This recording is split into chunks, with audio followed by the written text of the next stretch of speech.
The SKS-45 was designed in World War II by Sergei Simonov and was based off of his previous design, the PTRS anti-tank rifle. It saw limited use at the end of the war with the Russian advance into Germany.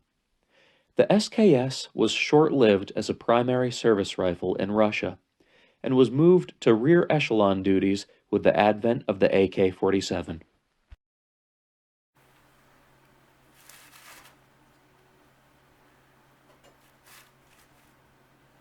However, that was far from the end of the SKS.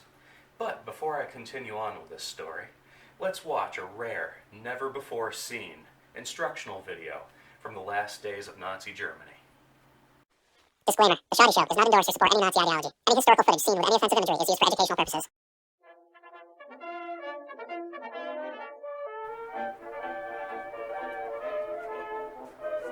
Was ist das?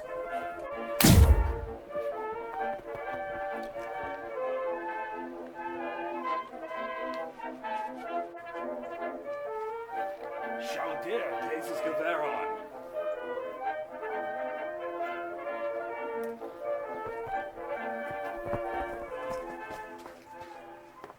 Attention, soldiers of the fatherland!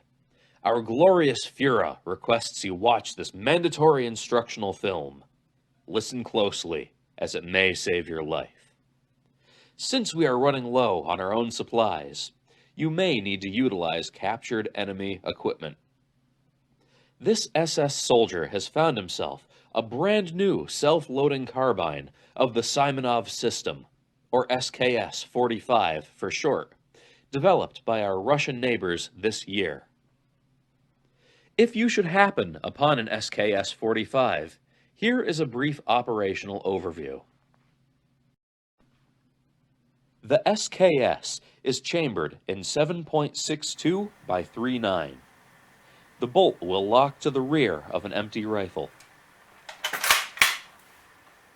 Insert your 10-round stripper clip into the grooves on the bolt, or load the rounds in manually, one at a time, if you do not have a stripper clip. Send your bolt home by pulling it back slightly and releasing. Take the safety off, and you are ready to fire. As with any weapon, a clean weapon is a reliable one. To disassemble your SKS, you will slide out this captive pin. Take the rear cover off, and be mindful of the spring tension. You can now remove the recoil spring, then the bolt, and lastly, the bolt face.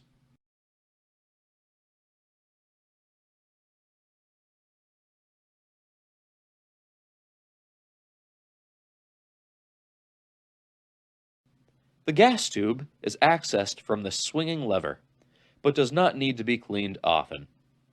To break down the rifle further, depress the button behind the trigger using a bullet, and pull on the trigger guard. This will separate the trigger assembly, which will allow you to remove the stock.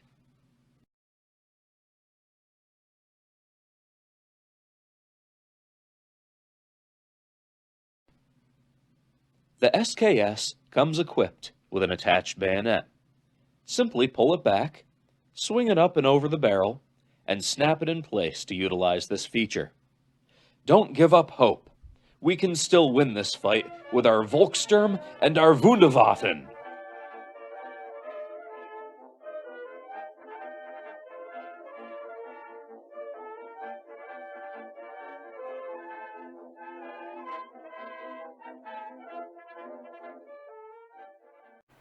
Any resemblance between myself and anyone in that video is purely coincidental.